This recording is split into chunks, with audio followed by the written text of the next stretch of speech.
Oke, selamat malam semuanya. Kenalin aku Amanda, dari Ngapain tuh pembukaan angkatan tadi? 2015 ya.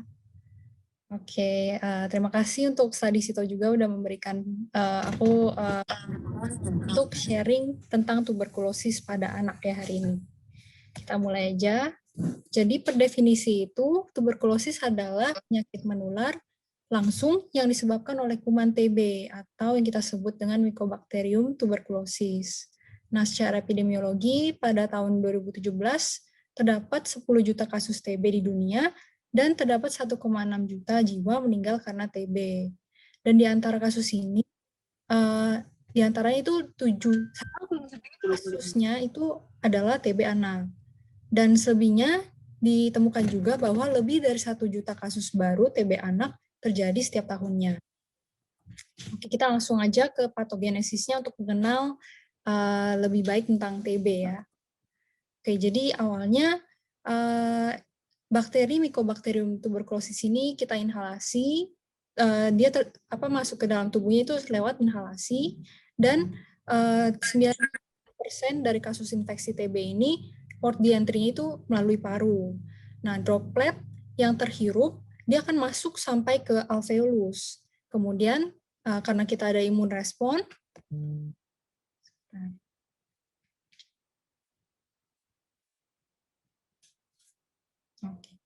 karena kita ada imun respon, maka itu makrofag di alveolus paru, dia akan fagositosis kuman TB-nya.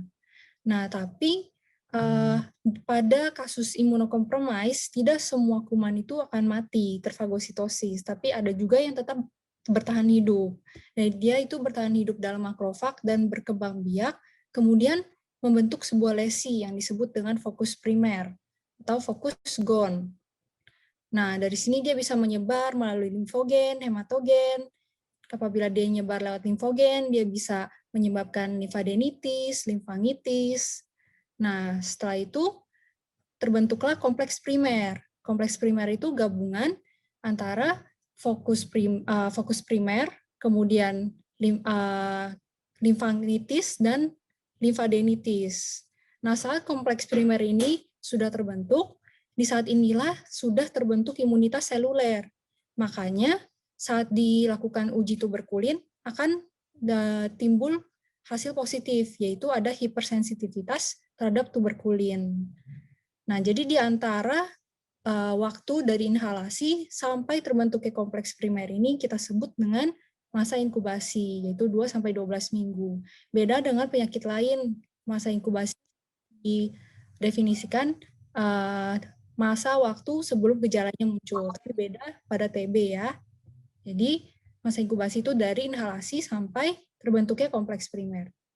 Nah, kemudian ada dua manifestasi. Dia bisa bermanifestasi sebagai sakit TB dan infeksi TB. Kalau infeksi TB ini yang kita sebut dengan TB laten. Nah, itu terjadi apabila imunitasnya optimal. Kalau tidak optimal, dia akan muncul gejala, makanya dibilang sakit TB.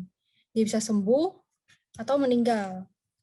Nah, kemudian apabila yang infeksi TB laten ini, kalau misalnya imunitasnya sempat turun, akan terjadi reaktivasi atau reinfeksi.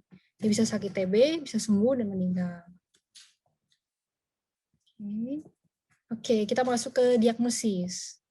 Nah, jadi pada anak ini dia berbeda dengan dewasa. Kalau dewasa kan banyaknya demam, batuk, kronik, terus ada keringat malam. Kalau di anak ini biasa keluhannya datangnya dengan berat badan turun atau sulit naik.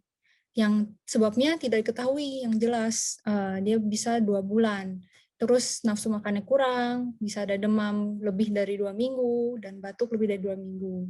Malaise, kemudian kurang aktif bermain, diare persisten, dan juga keringat malam. Kemudian untuk gejala spesifik terkait organ, misalnya seperti di kelenjar, kalau dia kenanya TB kelenjar, manifestasinya sebagai pembesaran KGB superficialis, bisa di cervical, di aksila, ataupun inguinal, dan tidak ada nyeri, kasihnya nggak ada nyeri ya. Terus mata, yaitu konjungtivitis flictedularis, kemudian meningitis TB, yang ada triasnya yaitu demam, nyeri kepala, kaku kuduk, dan juga bisa ada kejang. Kemudian scrofloderma apabila mengenai kulit. yang bentuknya sebagai ulkus disertai jembatan antar tepinya. Kemudian kalau kena ke skeletal bisa ada yang kita sebut dengan Potts disease atau spondylitis TB. Yang manifestasinya bisa kita lihat di PF-nya ada gibus, terus ada kifosis atau paraparesis. Kemudian kalau kena peritoneum bisa ada peritonitis TB yang khasnya itu papan catur. Kemudian TB ginjal dan sebagainya. Oke, jadi ada clue-clue tambahan pada anamnesis dan PF yang bisa menunjang diagnosis terhadap TB. Jadi kita perlu tanyakan apakah ada riwayat keluhan serupa sebelumnya, kemudian riwayat pengobatan TB sebelumnya, dan juga riwayat kontak TB. Terus orang yang dengan orang yang pernah TB ini dia udah pernah dicek sputumnya belum, BTA-nya positif atau negatif. Kemudian apakah sudah menjalankan OAT sampai tuntas, apakah sudah dinyatakan sembuh. Kemudian kita juga tanyakan apakah ada riwayat HIV. Kemudian riwayat sosial, tempat tinggalnya, rumahnya, ventilasinya apa baik, enggak, kemudian cahaya matahari bisa masuk atau tidak.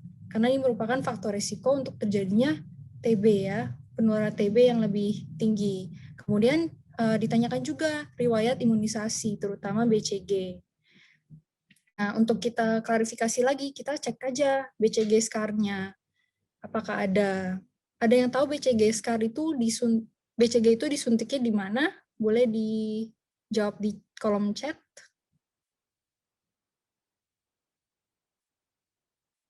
Lokasinya, betul secara intradermal, tapi biasanya di lokasi mana?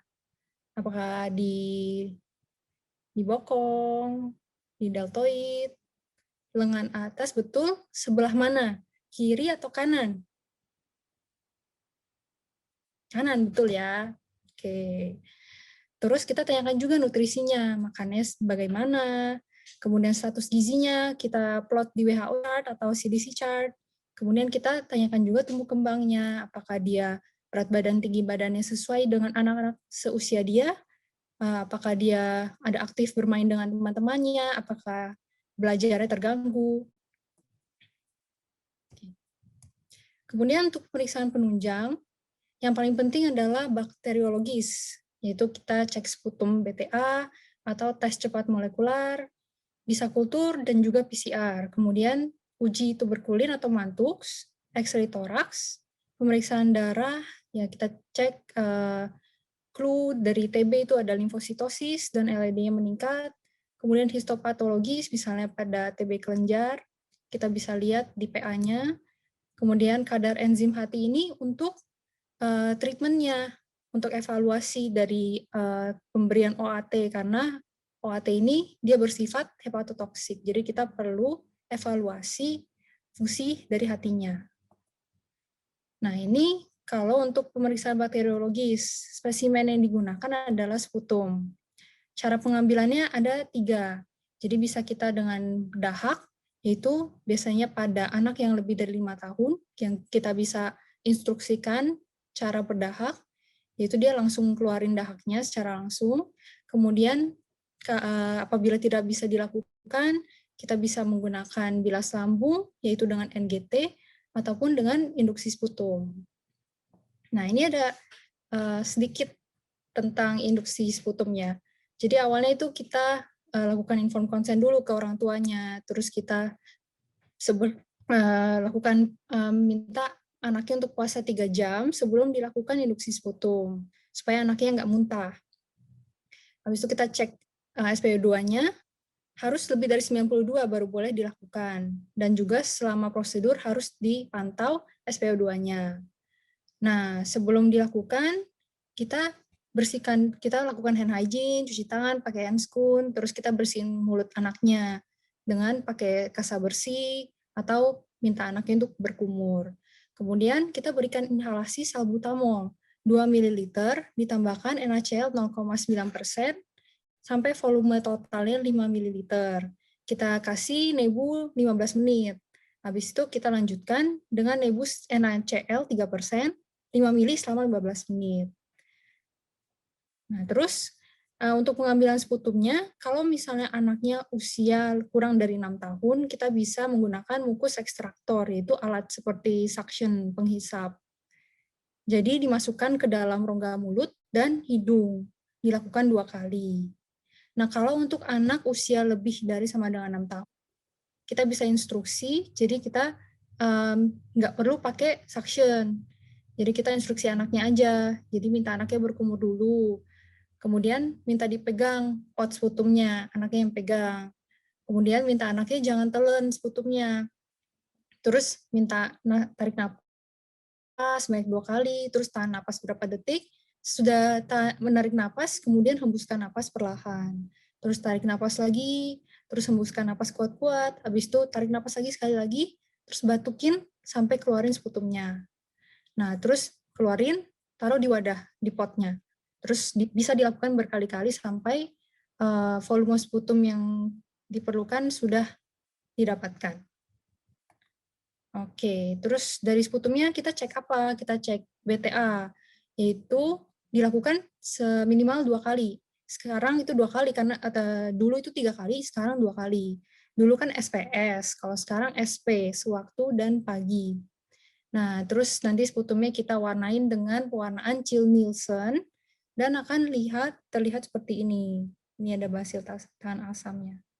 Terus bisa dilakuin juga tes cepat molekuler. Dia selain identifikasi Mycobacterium tuberculosis, dia juga menentukan resistensi terhadap rifampicin. Dan juga kita bisa lakukan kultur dengan media Lowenstein-Jansen. Tapi yang kultur ini memerlukan waktu yang panjang, kira-kira 6 minggu. Jadi pemberian OAT jadi delay ya kan. Jadi mendingan kita lakukan langsung yang BTA aja atau TCM. Jadi jarang dilakukan kultur sebenarnya. Kemudian uji mantuk. Nah, uji mantuk sini dia bisa menentukan infeksi TB, tapi dia nggak bisa bedain dia sakit TB atau cuman infeksi TB laten. Nah, yang disuntikin itu adalah larutan PPD. Diinjeksi secara intrakutan pada volar lengan bawah 5-10 cm di bawah lipat siku. Nah, pembacaannya itu nggak langsung, tapi ditunggu 2-3 hari setelah penyuntikannya. Jadi pasien nanti minta dipulangin dulu, nanti minta didatang lagi 3 hari setelah itu. Nah, yang dinilai itu apa? Yang dinilai itu indurasinya ya, bukan eritema. Indurasi itu yang timbulnya, bukan merahannya. Ya, interpretasinya pada imunokompeten, dia itu positif apabila indurasinya lebih dari sama dengan 10 mm. Kalau imunokompromis, dia positif bila indurasinya lebih dari sama dengan 5 mm. Nah, ini ya, kalau eritema ini yang bulat yang di luar, ini merah, merah doang ya. Kalau indurasi ini dia yang di tengah, yang menimbul. Yang kita periksa adalah indurasi yang di tengah. Jadi kita perlu lakukan palpasi, nggak hanya kita inspeksi ya. Dan yang diukur adalah transverse, bukan longitudinal. Jadi dari menyamping ya. Nah, ini yang salah, ini yang di kanan. Oke. Nah, interpretasi apabila uji mantuks negatif itu artinya bisa 3. Dia itu tidak terdapat infeksi TB, atau dia lagi di masa inkubasi, atau dia alergi misalnya pada infeksi virus, gizi buruk, atau lagi sakit TB berat, misalnya miliar, meningitis TB, kemudian infeksi bakteri berat seperti tifoid, pertusis difteri, kemudian keganasan, ataupun imunokompromis seperti sedang menjalankan terapi steroid ataupun sedang ada HIV. Kemudian untuk uji mantuk positif ini artinya juga bisa 3. Dia mungkin infeksi TB. Infeksi TB yang bisa yang laten, atau dia lagi sakit TB. Atau dia udah pernah TB dan udah post terapi. Kemudian bisa juga karena dia sudah imunisasi BCG dan juga infeksi Mycobacterium atipik yang bukan merupakan Mycobacterium tuberculosis. Nah, kemudian X-ray toraks. X-ray toraks ini kita bisa temukan khasnya pada TB itu adalah pembesaran KGB hilus atau parat. Nah, biasanya, yang apabila fokus primernya dia ada di lobus tengah atau di bawah, biasanya KGB yang kena yang membesar ini adalah yang perihilus. Tapi kalau yang dia kenanya di apex, dia kenanya yang paratrakeal. Nah, kemudian bisa kita temukan konsolidasi segmen atau lobus. Kemudian ini gambaran Willier seperti snowstorm. Kemudian bisa ada kavitas, ini yang biru. Kemudian bisa efusi pleura, ada atelektasis dengan infiltrat, dan juga bisa ada tuberkuloma.